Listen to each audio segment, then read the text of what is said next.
America ये मानता है कि उसने अपनी मर्जी से अफगानिस्तान छोड़ा, मगर दुनिया की नजरों में यह सुपर पावर की हार थी।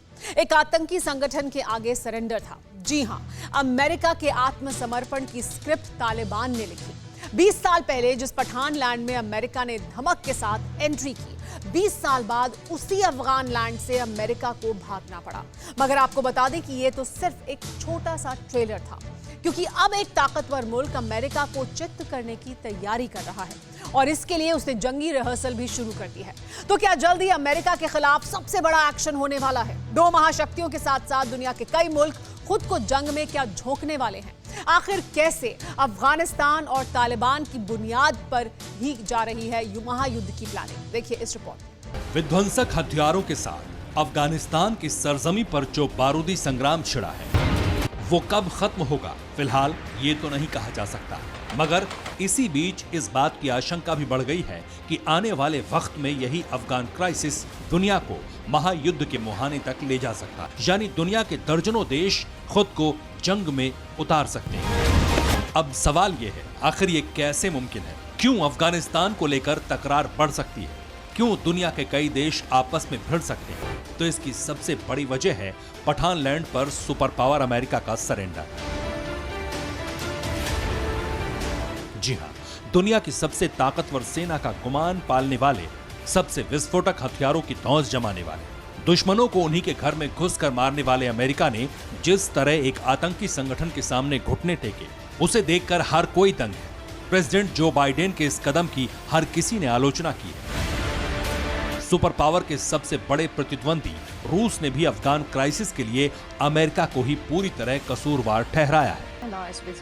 अफगानिस्तान से अमेरिका और उसके सहयोगी देशों की वापसी ने एक नया संकट खड़ा कर दिया है। अभी साफ नहीं है कि ये क्षेत्रीय और वैश्विक सुरक्षा को किस हद तक प्रभावित करेगा। यही वजह है कि हमारे देश ने भी इस मुद्दे पर विशेष ध्यान दिया है। इसमें कोई संशय नहीं कि रूस ने अपने ब्रिक्स के सहयोगियों की तरह ही अफगान धरती पर अरसे से अपेक्षित शांति और स्थिरता के लिए लगातार बात की है। अफगानिस्तान को अपने पड़ोसी देशों के लिए किसी भी तरह खतरा नहीं बनना चाहिए। अफगान धरती का इस्तेमाल किसी भी सूरत में आतंकवाद और ड्रग तस्करी के लिए नहीं होना चाहिए।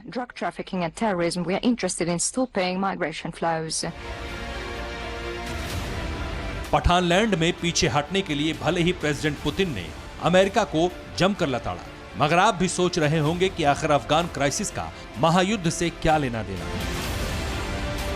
क्यों पुतिन के एक बयान और अमेरिका के सरेंडर को महायुद्ध से जोड़ा जा रहा है? तो आपको बता दें कि अफगानिस्तान में अमेरिका की जो हार हुई है, असल में वो एक छोटा सा ट्रेलर है। माना यह जा रहा है कि जिस तरह तालिबान ने अफगानिस्तान से अमेरिका को पीछे हटने पर मजबूर किया, जिस तरह 20 साल तक जंग लड़कर अपना बदला लिया, ठीक उसी तरह प्रेसिडेंट पुतिन भी अमेरिका से अपना इंतकाम पूरा करेंगे। और इसकी तैयारियां भी शुरू हो चुकी हैं। यकीन ना हो तो रूस से सामने आए इस बारूदी कोहराम को अपनी आंखों से देखिए। आसमान में खूंखार लड़ाकू विमान टारगेट को तबाह करने के लिए बारूद बरसा रहे हैं। जमीन पर टैंक, आर्टिलरी और रॉकेट लॉन्चर आग उगल रहे हैं।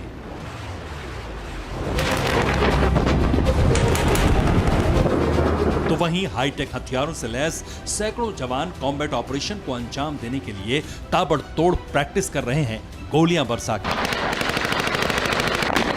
रशिया जो इतना भारी भरकम जो एक्सरसाइज कर रहा है, उसका एक कारण मैं देखता हूं कि वो एक संदेश देना चाहता है वो अफगानिस्तान को कि वो अभी भी काफ़ी हैसियत रखता है। सेना की ताकत के नज़रिए से रूस जो है वो एक मैसेज देने की कोशिश कर रहा है कि उसके स्ट्रैटेजिक इंटरेस्ट से इस रीजन में तालिबान बैक्ड बाय पाकिस्तान छेड़छाड़ ना करे। विध्वंसक हथियारों और लड़ाकों के साथ रूस के निजनीय में जो वॉर रिहर्सल की जा रही है, उसे नाम दिया गया है ज़पाड 2021। आपको बता दें, इस वॉर एक्सरसाइज को रूस और बेलारूस ने आयोजित किया है। ज़पाड 2021 युद्धाभ्यास में दुनिया के 17 देश हिस्सा ले रहे हैं। 17 देशों के 2 लाख जवान वॉर एक्सरसाइज में शामिल हुए हैं। ज़पाड 2021 एक्सरसाइज 10 से 16 सितंबर तक की जाएगी। ये एक्सरसाइज सिर्फ जमीन और आसमान में ही नहीं बल्कि समंदर में भी की जा रही है। युद्धाभ्यास में शामिल 17 देशों की नेवी ने अपने समुद्री लड़ाकों को ब्लू वॉर जोन में तैनात किया। लगातार विशालकाय युद्धपोतों से मिसाइलों का प्रहार हो रहा है।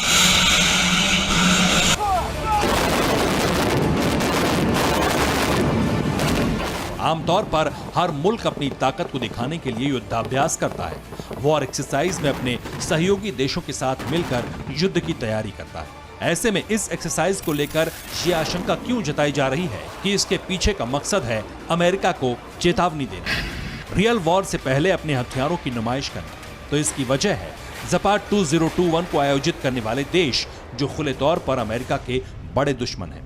पहला महाबली रूस और दूसरा बेलारूस। असल में रूस और बेलारूस वो देश हैं जिन्हें अमेरिका की ताकत, उसका सुपर पावर अंदाज रास नहीं आता।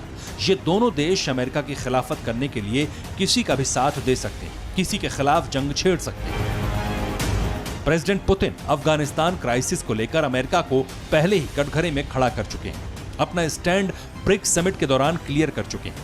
मगर अफगानिस्तान के साथ साथ एक और देश है जिसे लेकर रूस और बेलारूस की अमेरिका से तनातनी जारी है, और वो देश है यूक्रेन। जी हां, यूक्रेन को रूस अपना दुश्मन मानता है, हर वक्त उस पर हमले की फिराक में रहता है। ठीक इसी तरह बेलारूस को भी यूक्रेन फूटी आंख नहीं सुहाता। मगर आपको बता दें कि रूस और बेलारूस से सटे होने के बाद भी यूक्रेन पर हमला करना आसान नहीं, क्योंकि अमेरिका इस देश को खास कवच प्रदान करता है। भले ही यूक्रेन नाटो का सदस्य ना हो, मगर गैर आधिकारिक रूप से यूक्रेन को नाटो का मेंबर माना जाता है। अमेरिका के इसी स्टैंड से रूस खफा है। लिहाजा रूसी प्रेसिडेंट पुतिन ने बेलारूस के साथ मिलकर ज़पाट 2021 का आयोजन किया और इसमें 17 देशों को भी शामिल किया है, ताकि अमेरिका को अपने शक्ति प्रदर्शन से अलर्ट कर सके। इस एक्सरसाइज को करने के पीछे की वजह यह भी है कि कुछ वक्त पहले ब्लैक सी में अमेरिका और यूक्रेन ने 31 देशों के साथ मिलकर सी ब्रिज 2021 को अंजाम दिया था। पुतिन ने इस समुद्री युद्धाभ्यास पर नाराजगी भी जाहिर की थी, यूक्रेन और अमेरिका को चेतावनी भी दी थी, मगर रूसी प्रेसिडेंट की धमकी का कोई असर नहीं हुआ और बेहद विस्फोटक अंदाज में सी ब्रिज 2021 को काले सागर में अंजाम दिया गया, बिना किसी डर और हिचक के। फिर क्या था? इसी के जवाब में रूसी प्रेसिडेंट ने ज़पाट 2021 एक्सरसाइज शुरू की है,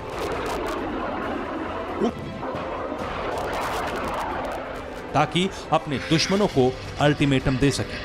ब्यूरो रिपोर्ट, TV9 भारतवर्ष। अड़ी सोमवार से शुक्रवार शाम 6 बजे सिर्फ TV9 भारतवर्ष पर।